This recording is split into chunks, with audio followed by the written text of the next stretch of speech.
I didn't know what to teach. When you're a professional economist, there are certain things you should be able to explain. Prices and how they relate to supply and demand, marginal decision making, possibly the money supply and how it relates to interest rates. And I think one of the things that you should understand is why some countries are poor and some countries are rich. I was getting ready to teach a development economics course, and I didn't know what to teach, which is why I'm making this book my recommendation on the one book that you should read in development economics. My name's Craig, and I'm an economics professor, and here on Market Power, we're creating a community of people interested in and excited about economics. I think development economics is a topic that is resonating with a lot of the people on this channel, so I wanted to dive a little bit more into it by giving you my recommendation on a great book for diving more into development economics. So that book is called Under Rewarded Efforts. It's by Santiago Levy. What I want to do is explain what the puzzle is in this book, why I think it's a better economics book than most economics books that I've read, and then I'll tell you what the solution is. And make sure you stick around because I'm going to tell you how my kids taught me about development economics. So let's tackle that first question. What is the puzzle in this book? The puzzle is, why has Mexican growth been so slow over the past few decades? Now, it's really important that you pay attention here because I feel like some of you might be tuning out at this point and saying, why do I care about Mexico? I am more interested in African countries like Ghana or Kenya. Maybe I'm more interested in India or Bangladesh. Fine, it's good to be interested in those countries as well, and obviously the exact same puzzle isn't occurring in these countries. Yet the answer that Levy proposes here is applicable. I think it's one of the most important issues to understanding why some countries are poor and some countries are rich. So pay attention. From 1996 to 2015, Mexico's GDP grew at only 0.4% per year. That's 25% lower than every Latin American country except for Venezuela. And he presents this as a puzzle because hey, there are a lot of things that have been going in Mexico's favor. Over the past couple of decades, international trade has been very favorable to Mexico. This is the country that exports more manufactured goods than the rest of Latin America combined. Yet that's what makes this puzzle more intriguing. What if trade barriers had never been lifted? What if Mexico was still fighting heavy tariffs?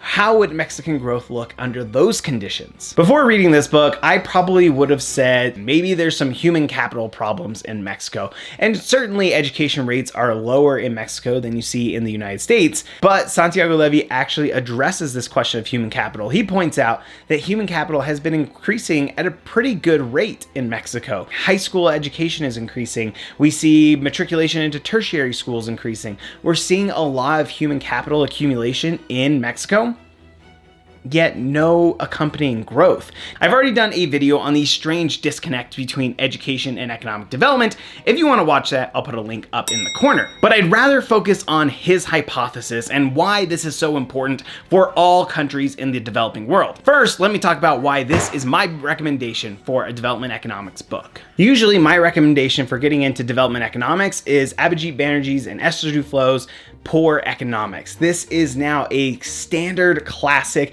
A lot of economics courses use this as the textbook. I still think it's good, but let me explain to you why I think this is better for somebody who's serious about development economics. To understand the differences, you need to understand what economists do. Economists, when they do research, it's like they are creating a brick, just a very well-defined piece of a giant puzzle. Economists study a really specific issue in a specific context, trying to understand something broader, but they don't go too broad because they need to be able to have a very good answer to the question they're addressing. So they create a brick. If economists make bricks, then poor economics is this wall that I see in my hometown. This wall is meant to demonstrate what you can get if you come to this company. Poor economics demonstrates what development economists have been doing. It demonstrates the contributions that we've made, but it's not meant to be the building that you're going to create with those bricks. Because ultimately what we should be doing is building something beautiful out of bricks, something that just adds a lot of value. And you're not going to get that value from mixing up a ton of bricks. What you need to do is find a whole bunch of bricks that just keep going into that topic and then build on top of each other to create greater understanding. And that's what this book does. Now, just a warning, this is not a book for beginners. This is meant for somebody who has a background in economics. You can see it's got the graphs, it's got the tables, it's got equations. I even had to cut my own pages. He goes in depth into the signs that Mexico has been struggling and then provides a very compelling hypothesis for what's causing that struggle. And the hypothesis, as I said earlier, is something that applies pretty broadly. And that's the beauty of this. You can dive deeper into this topic, but still learn something that applies to a country like India or Ghana. So I'm gonna go into that hypothesis, and then I'm gonna talk about how my kids taught me something about this using Pokemon cards of all things. But first, let's get into what the hypothesis is. So the hypothesis really has 3 levels, and the first 2 levels are gonna be things that apply to all countries, and the third level is gonna be very Mexico specific. So I won't spend as much time on that third level, but let's start with those first 2. The first level is productivity, TFP, total factor productivity. This is actually a pretty well-established fact that productivity is much lower in developing countries than it is in the more developed countries. So what is productivity? Well, someone is more productive when they take the same resources and use them in a better way than somebody else. When we look at countries, we can look at how much population they have, how educated that population is, how much physical capital they have. And we can say, given all of this, how much GDP do they create? And if 2 countries have the same population with the same education and the same physical capital, yet one country is able to produce more than the other, then that first country is more productive than the second country. What Levy is saying in this book is that Mexico has pretty comparable human capital and physical capital for their size compared to a lot of other countries in the world. Their biggest problem is they're not as productive. So why is productivity lower in Mexico than in other countries, right? That goes from the first level to the second level. What is it that causes this low productivity? Now listen up, because this is where I got some really important insight, and it's really changed the way that I look at development economics as a whole. It's given me a whole new framework for how I look at research in development economics. Levy's hypothesis for low Mexican productivity is misallocation. Misallocation means that some resources are not being employed in their most productive use. Misallocation is a pretty general phenomenon. What we see is that there are people who are at jobs they shouldn't be at, or there are people who are unemployed who should be working. Maybe we're making investments in the wrong companies. Maybe the companies that are succeeding are politically connected and not economically efficient.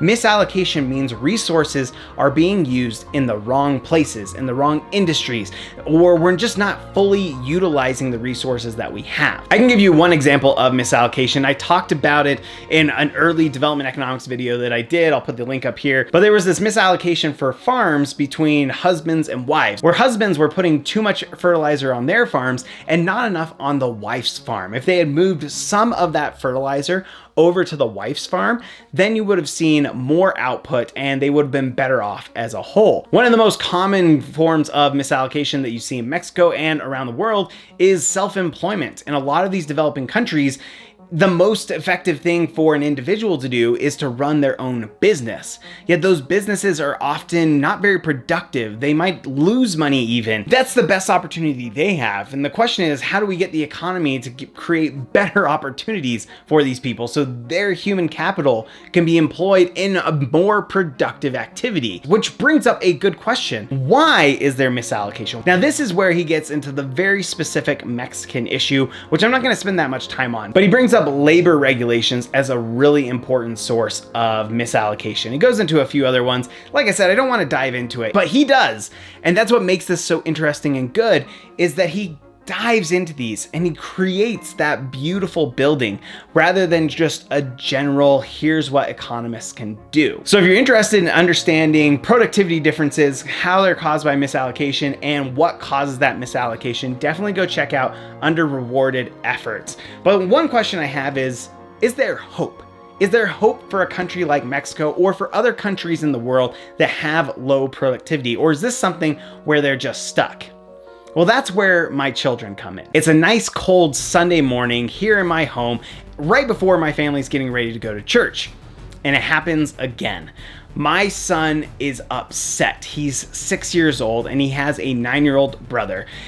And he is just so distraught because he has lost to his brother again in Pokemon cards. My 6-year-old is convinced that his brother has an unbeatable deck. There's no way for him to win. It's always unfair when they play against each other. Now, I need to get ready for church. I have things that are going on in my life, but I have a son who's distraught, who needs to learn that he can win. So I grab his deck and say, I'm gonna play, and I am going to show you that you can win with the cards that you have. The game starts. I'm sitting across from my 9-year-old. He turns over his cards. I turn over mine, and I start to sweat. My heart's racing because I realize that his cards are significantly better than mine. I didn't even know what I was getting. I just grabbed my son's deck. So I don't have any idea what my strategy is gonna be, but it's very clear that he is going to win. I'm sweating because I have just promised my son that he is going to see his dad use his cards to win a match. If I lose, he's right that it's unfair. He's right that it's impossible to win.